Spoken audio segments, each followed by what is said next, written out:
Good afternoon and welcome to another session in our In Dialogue series. Today we are going to be talking about what kind of things you want to look for when you're looking for early learning centers. And so my name is Holly Dalfrez. I'm the In Dialogue Director here at the Louisiana Children's Museum. And we hope that over the next few minutes we're able to give you some really good information about questions to ask, things to look for. My background is in early childhood, and I've been part of some early learning centers in the past, so hopefully I can share some of that wisdom with you as well. Hi, I'm Terry Baquet. I'm the Early Learning Director at the Louisiana Children's Museum. I too have an extensive background in early learning and early care. I've also been on several boards for early learning education, and I am currently working with teachers to get their continuing education credits. Terrific. So I think we want to start off just by kind of talking about maybe some of the levels of care that are available in our city and kind of across the state. So right now we have Tier 1, Tier 2, and Tier 3 centers. Can you talk to us a little bit about the differences between those? Yeah, so there's several types of what we consider early learning centers, daycare centers, childcare centers, nurseries. They all fall under that same umbrella. The difference in the centers would really just depend on the teacher's qualifications, state requirements. But we have, of course, our early learning centers. Then we have our preschool private centers that you would see in private centers or schools. And then we have our family home-based centers. The difference in a early learning center and a home-based center is early learning centers are licensed and have 7 or more children in their care, whereas a home-based center, they may or may not be licensed, but they have 6 or less children in the care. Yeah. Mm-hmm.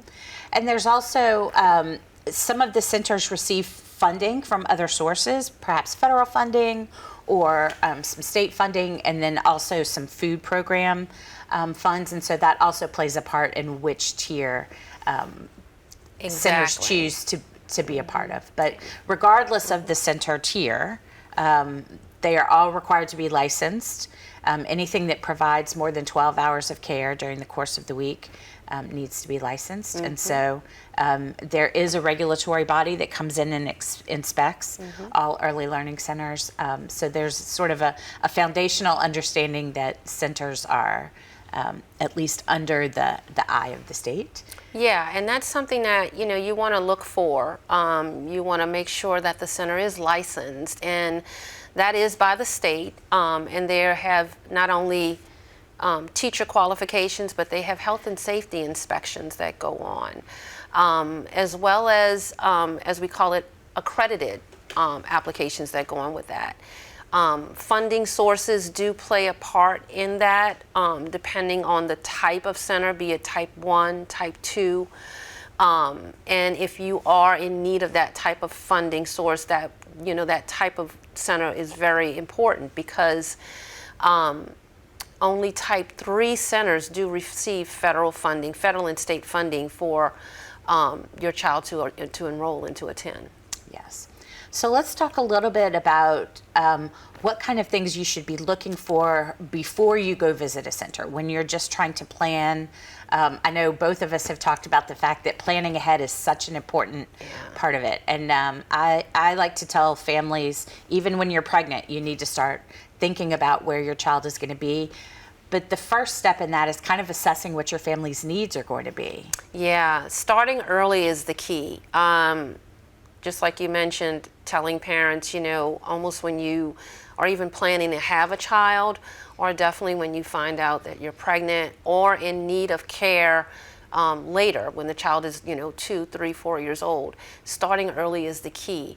And when it comes to that, there are certain things that you do want to look for in those centers, depending on your family's needs. But the first thing you want to look for is a safe, warm, welcoming environment for your child. You want to make sure that there's that small group setting, that the classrooms do allow for the teacher to have individual one-on-ones with the children. So you're looking for that small group ratio, that child to adult ratio. You want that to be a lower number. You also want to make sure that the teachers do have what we consider the accreditation that is needed, the qualifications, or seeking that qualification, that the center does encourage professional development and continuing education hours. Another thing you want to look for is diversity and inclusion, if not in so much in the staff, but in the environment itself, the materials, the resources that the children are going to be engaged in during play.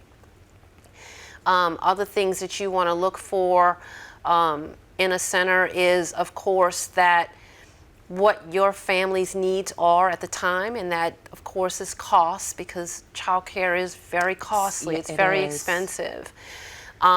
You also want to make sure for convenience. You want to look at that childcare's, not the proximity, but also the schedule. Yes. For the timing. When does it open? When does it close? Their holiday closures. Their time for professional development for their teachers.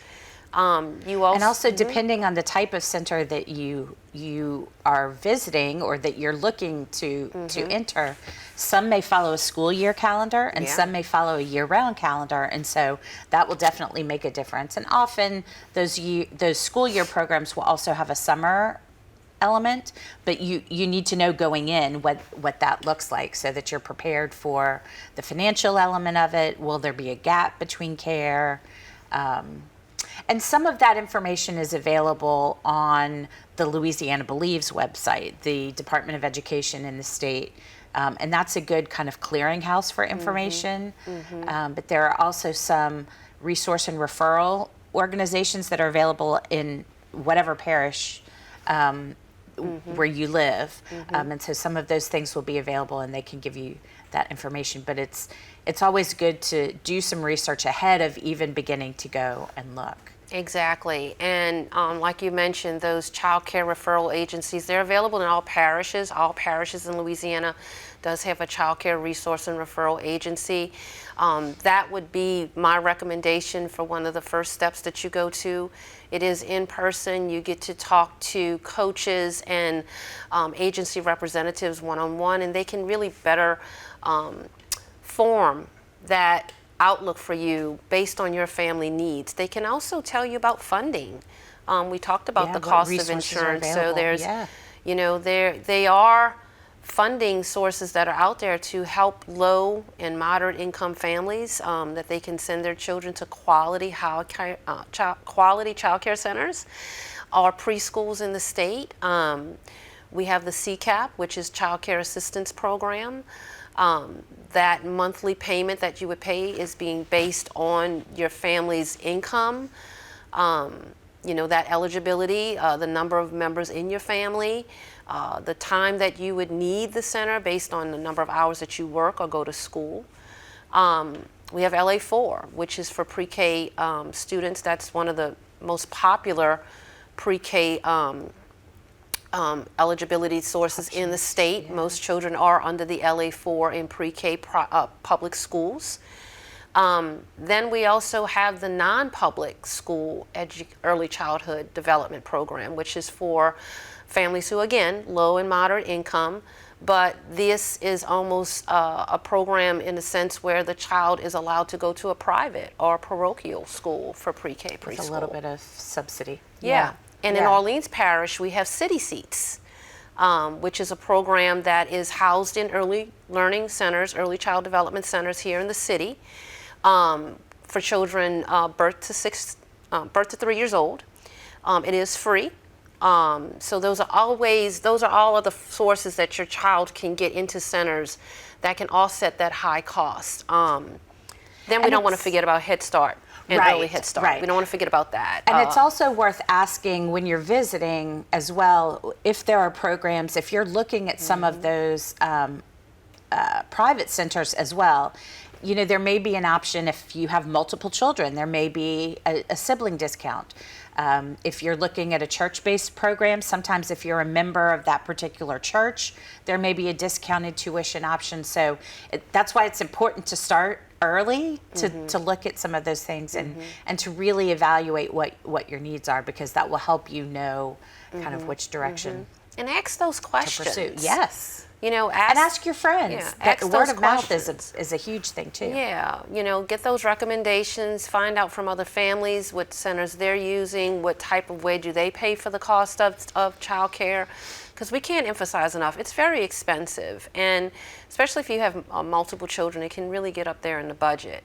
So, you know, you want to look at ways that you can offset that cost, and like I said, there's lots of funding sources out there, be it state or federal, or even local in the city, that can help you with that. You mentioned the sense of, you know, siblings, if there's, you know, multiple siblings in the center. You want to look for centers that allow that continuity of care. Yes. You know, and what I mean by that is the children stay with their primary caregiver longer. And that's a question that you want to ask when you go into the center. You know, when does my child move to the next classroom? Is it every year? And what is that process? Yeah. Is it based on a developmental milestone, such as when they start walking? You know, those are really important questions that you want to ask, because you really want to look for a center that allows that child to stay with that primary caregiver as long as they possibly can, because that's where that social emotional bond is formed. Absolutely. And another thing too, as we're sort of preparing families, especially new families, for this process, I do want to also caution families that infant care in particular can be very difficult to find. And so that's another reason to start looking early. But there are centers that specialize in children under 12 months or under 15 months. And so if your thought is that you would like to be at a program long term, and not have to have your child in a center for a short time and then transfer to another one, that's also a question to ask. You know, how young can children attend your center? What is the transition process, and how long will they be with their caregivers? Because what you want is to see that bond between children and caregivers, and once that's established, you don't want it to be something where you know it's a constant change of the person who will ultimately be your child's person during that day. Right. Yeah. Right. The other thing when it comes to that continuity of care is that you want to make sure that that teacher, again, is knowledgeable and really enjoys being with the children of different age groups. That, you know, that she enjoys being at her job, that you see the children are very happy being there with her. You know, and there are some centers that your child may be in a mixed age group. You know, your child may be one, but they may have some 2-year-olds, they may have some 3-year-olds in that classroom too, and that's where that knowledge of child development really comes in, with that teacher's knowledge. And so you just really want to ask these questions up front, and talk to the director, and you can talk to the teacher about it. You know, that's some of the things that we really encourage a lot, that once you do have your child and you've decided that this is the center you want to go in, your work doesn't stop there. You know, it's a continuation. It's always being abreast to what's going on, volunteering so you can actually be there in the center with them. You know, you can volunteer to read a book. You can volunteer to work in the office.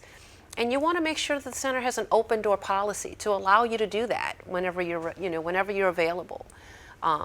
Because that having that welcoming feeling of coming into the center at any time really gives you that sense of security, as well as the teachers knowing that, you know, the parents will be here. They're going to be watching. They're keeping abreast to what's going on in our center.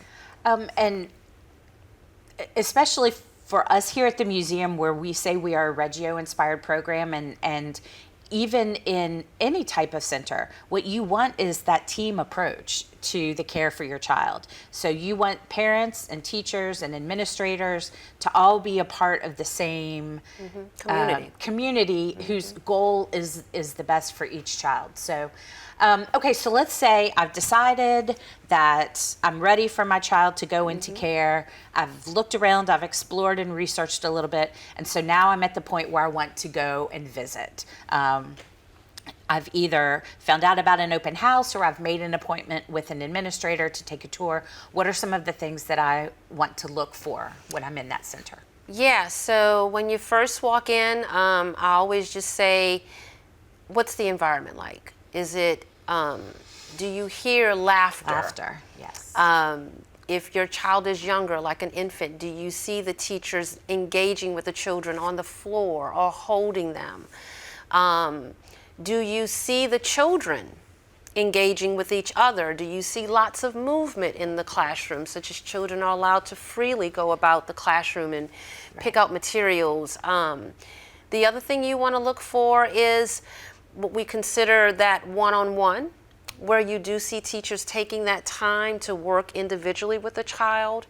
And just that responsive caregiving, like I say, Absolutely. attentiveness to the teachers. Do you see that they are, looking out and supervising the children? But most importantly, do you see a lot of eye contact and being on the floor with the children? That's so important when you're going in. And trust your instincts. Trust your gut. If you walk in Absolutely. and you don't feel it, Right. don't feel guilty and feel like, oh, I've got to go with this center. No. Your instincts are telling you correctly. This is not right for your child. Or if a question arises, you need to feel comfortable to ask that question too. Right. And we all know in our jobs that there are going to be days that are not typical. And so it could be, I remember having a family come tour as we were preparing for hurricane evacuation. And that wasn't a typical day, but that was going to, that was when their tour was scheduled. And Exactly. so that's going to be a different kind of thing. I know one of the things that I remember a parent telling me is that when they came to visit, the children in our older classes, our 2 and 3-year-old classes, were talking to their teachers by their names instead of saying teacher, teacher. And so to that parent, that made them believe that there really was a relationship between the child and the teacher. And so I think things like that are important for you. Exactly. And like you're saying, if it is an off day, a rainy day, that's Right. really even more of a better day to really see how things really are going. You want to make sure that this center does have a way of letting you feel like you're a special part of this community. And what I mean by Yes. that is, will they honor your parenting style, your cultural needs? Is there breastfeeding access during the day? So you want to make sure that Yeah. those things are aligned to what you and your family are needing. I can't emphasize enough that the Child Care Center is a service, but it's also a community for you and your family. That you want to be a part of this. You want to grow with this. You want your child to grow and your future children to grow in this center. So most, if not all, centers are looking for that, that relationship with their parents. But in some cases, this may not be the center for you. And therefore, that's why we say start early, but also have lots of options. Don't just go with, oh, he's got to go, my child has to go to this center. Have lots of options on the table so that, once you do take that tour, first and second tour, Right. That you are feeling this is the one for us. This is where I feel my child and I can grow. You also want to make sure that the center is monitoring your child's progress, has some Yes. type of systematic or regular system in place where they're monitoring your child's development and that's communicated to you on a regular basis. Right. Communication is a huge thing. Yeah, you want that daily communication of how did your child do today or the things that you did today, but you also want to have that communication when it comes to my child's development. What milestones have they achieved? What's going to be next on this milestone ladder for my child, and what can we do at home? What resources do you give me to do at home with Absolutely. my child? And you want it to be presented, again, in a conversational team approach as opposed to an alarmist. Yes.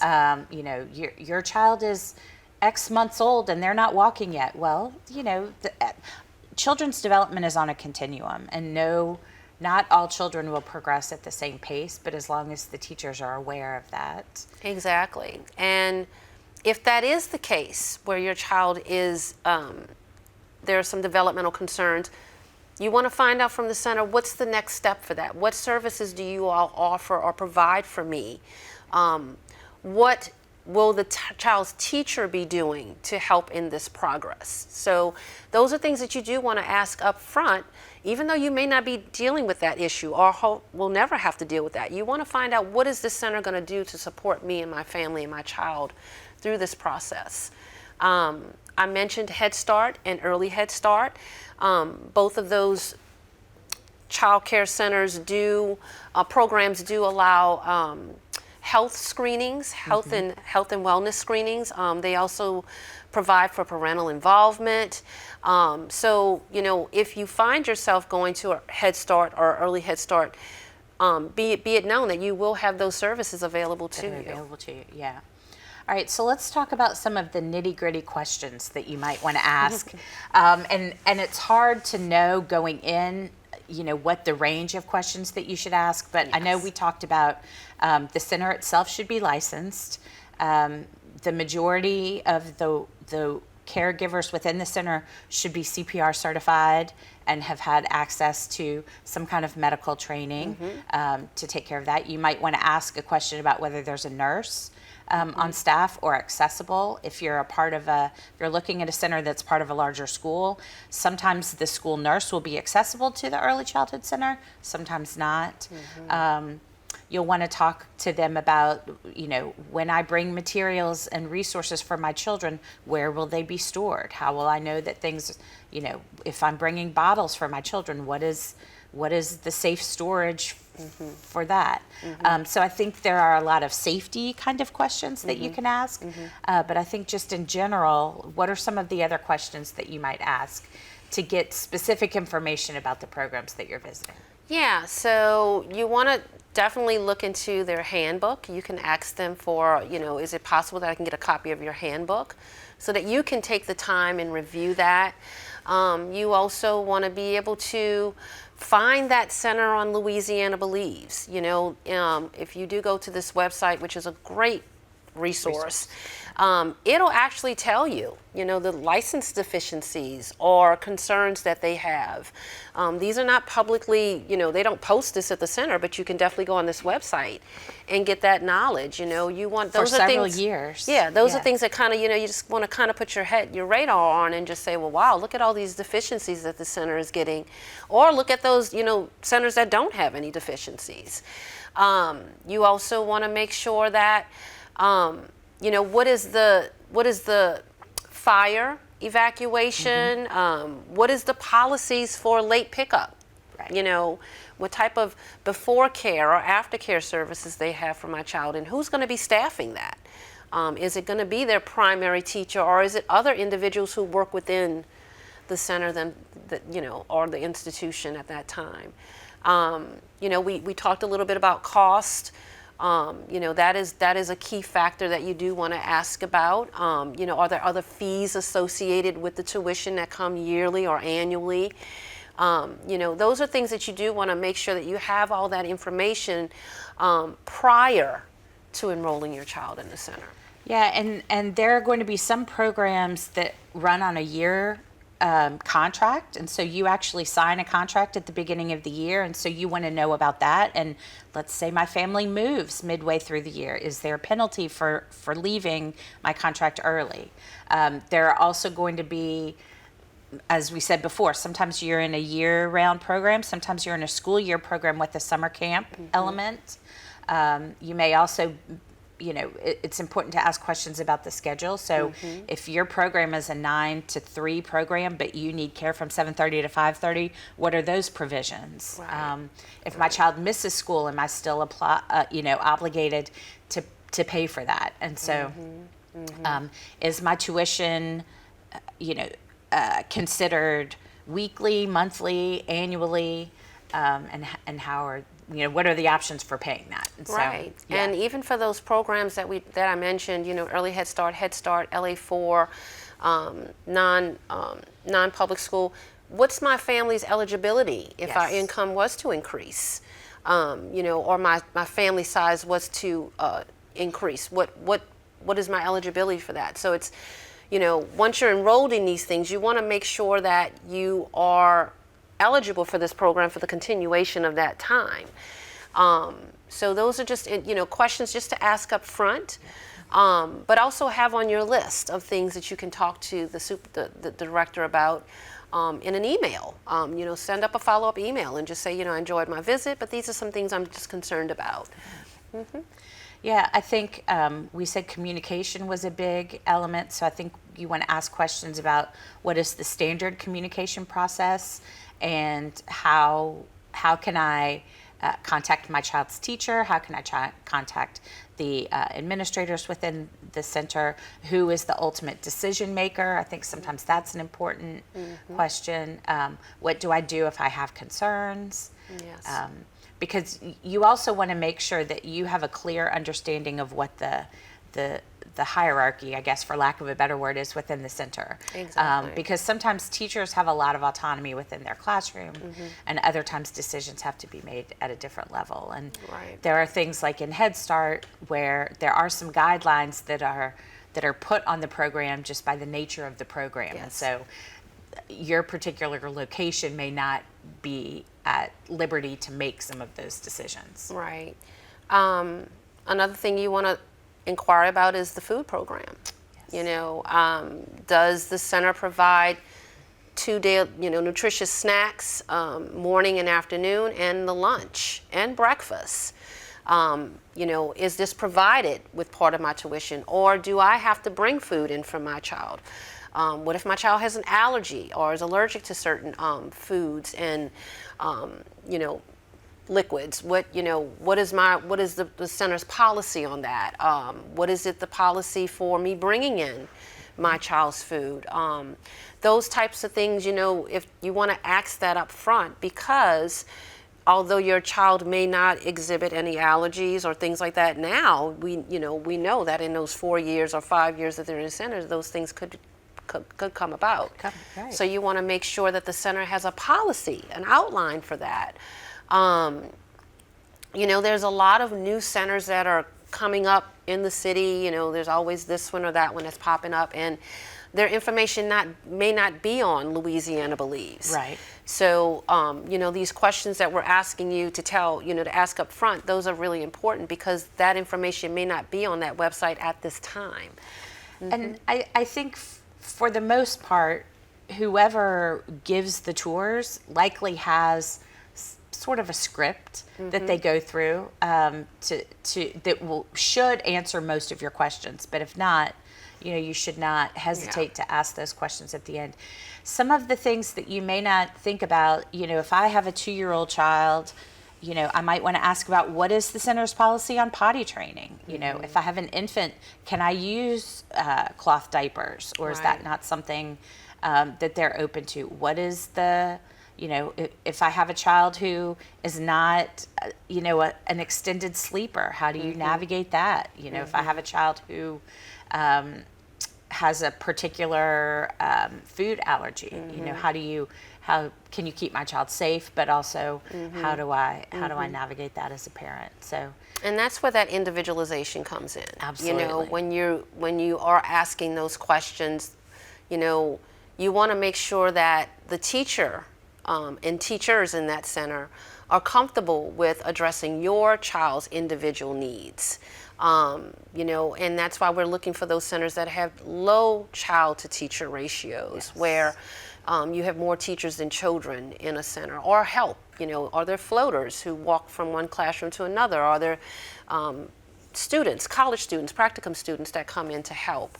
Are there grannies, we call them grandmas, that come in and support the staff? These are questions that you want to ask because these individuals will be with your children, Interacting but with your also too child, they're yeah. supporting the teachers. So asking all these questions up front, or having a list of them where you're able to ask these questions later, but in all of this, it's really an ongoing process. You start early, but you never end. You're always involved, and you're always, being abreast to what's going on with your child in the child care center. It's not just put them in and sit back. You really want to make sure that everything's going the way that you and your family need. You mentioned potty training. Does the center allow and align to that situation of what your family's culture deals with potty training. This center might say every child who's 2 years old, they get potty trained. The 2-year-old teacher potty trains. Right. But in your family or your culture, we wait a little bit longer. Will that center really, be able and open to that and support to that? Yeah. So those are just questions that you really want to ask. That is, again, just pertaining to your individual parenting style, but also the sense of your culture. And I think often, speaking as a former administrator and teacher, often there are cultural elements that your teacher may not be familiar with. And so definitely ask, and you shouldn't, the program that you choose should be one where you feel your child will be comfortable, but also that you're comfortable to ask questions. And I think you can tell a lot about a center by the amount of turnover that comes from their staff. Has the staff been there long term? I would often have parents ask, do your teachers send their children here as well? And that's a good indicator of how a teacher feels. Is this just a place where they come, or are they invested as well? Yes. And so I think I made my little cheat sheet here of possible questions, and I think we have covered most of them. I think we've talked a little bit about opportunities for families to participate, whether they're coming into the classroom or they might be able to provide office help, or sometimes they might be substitutes. I think we also had talked a little bit about accreditation. And for some families, that's really important. There are several organizations. NAYC is the main one. The National Association for Education of Young Children has an accreditation process. Right.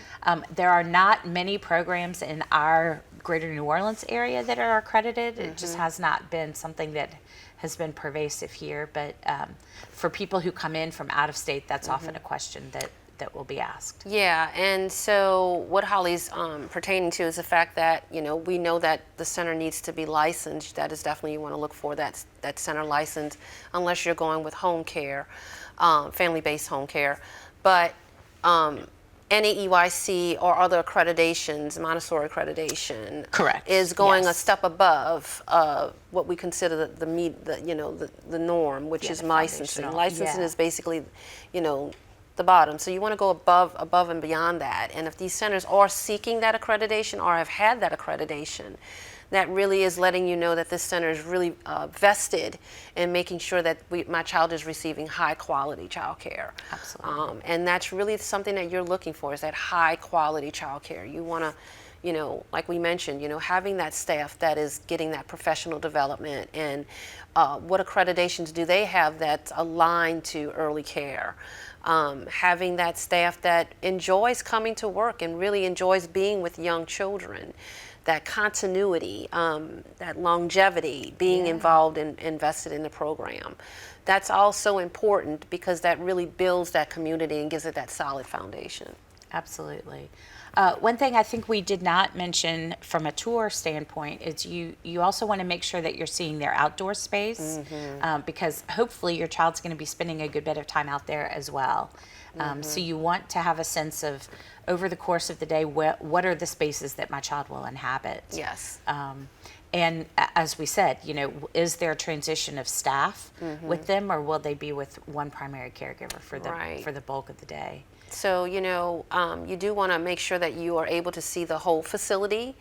You want to make sure and, get a keen look on, what does this outside space look like? Or is all the materials really geared for, as we say, quote unquote, 4-year-olds? Or do they have spaces for my younger child? And you want to make sure that space is developmentally appropriate. As well as the inside environment. Are there little chairs? Are there tables that are aligned to the size of my child? Is the materials accessible for my child to reach and use? You also want to look at their schedule, and not so much of the, arrival and departure, but what are the things my child's going to be doing throughout the day? Right. Is there a schedule where my child does have an allotted amount of time to be outside in the environment. And are there big chunks of the day available for open-ended learning? Open-ended learning. You also want to look into the center's curriculum. You know, you want to see, do they allow opportunities for what we consider open-ended play? You know, do you see the children engaged in activities that allow them to explore and investigate? Or do you see a lot of ditto sheets? Do you see the children being sitting at desk? Young children, this is not, you know, that's not developmentally appropriate. No. Do you see the children in apparatuses? Yes, You know, in they high should not chairs be in their car seats. and swings Yeah. and things like that. You know, they should be able to freely roam about their area on soft surfaces and be able to climb and move about. So this is things that we talk about. You know, if the staff has a great understanding of early child development, these are things that should just automatically be there. Yes. Yeah. And my personal soapbox is art versus craft. And when you come into a classroom, you should first of all see evidence that children are present. So if I were to walk into a classroom and the children were not there, you want to know that children inhabit that space. The other thing that I also think is important to look for, if all of the art that's posted on the wall looks exactly the same, then that tells you a little bit about how things are handled within the classroom. If you go in and you can tell that Terry created this piece of art, but it does not look the same thing as Craig's piece of art, then that gives you a key that there's some You some want to see that open-ended thought there. individuality, that child's individuality and creativity come out. The other thing is, you know, when you are taking that tour, you know, you definitely want to, you know, use your senses, as we say. You know, you want to be visual, but you also want to be using your auditory senses. And your nose. Yeah, you want to be able to hear not only the teachers talking, but the children using communication, talking to each other, talking to the teacher. Like we said, you want to hear that laughter going on. This is inside and outside. You know, do you see the children approaching the teacher? You know, do you see them coming up to their teacher and you see the teacher hugging them, or, you know, using that language of, hi, sweetie, you know, calling them by their names, you know, saying thank you and please.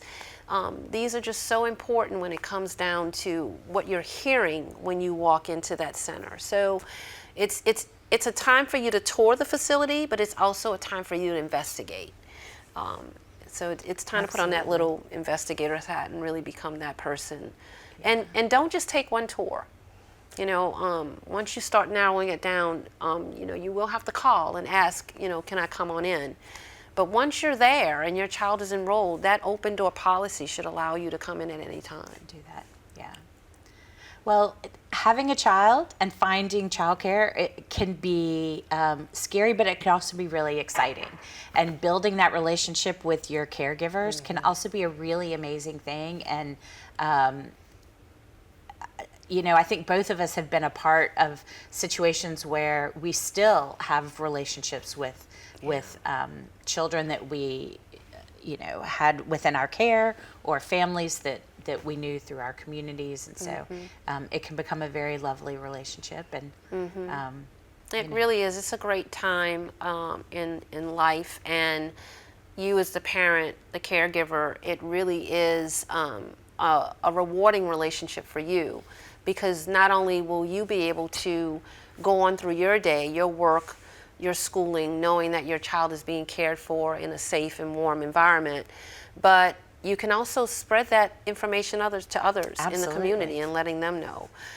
So this is it's just a wonderful partnership, and like Holly mentioned, it's something that just doesn't end, but it is a rewarding time, and you want your child to get the most out of their child care center, but you also want to make sure that this learning experience, this early learning experience, you get the most out of it as a parent. Good fit for you as well. That's right. Well, thank you all for joining us. And as always, if you have questions, please feel free to reach out to us. We really want to be a resource to you and your families. And so we look forward to seeing you in our next session. And I would like to mention that you can find further information at the Louisiana Believes website. It's www.louisianabelieves.com. You can go ahead and go to that website and click on the Early Learning tab, and it will give you information specifically to early learning. Every parish in Orleans Parish has a child care. In Louisiana. Every parish in every parish. I said every parish in every parish. Every parish in Louisiana does have an early learning and resource center. Yes. Again, that can be that one-on-one human contact with you that can help guide you through this journey. Absolutely. All right. Thank y'all for joining us. Bye. Thanks.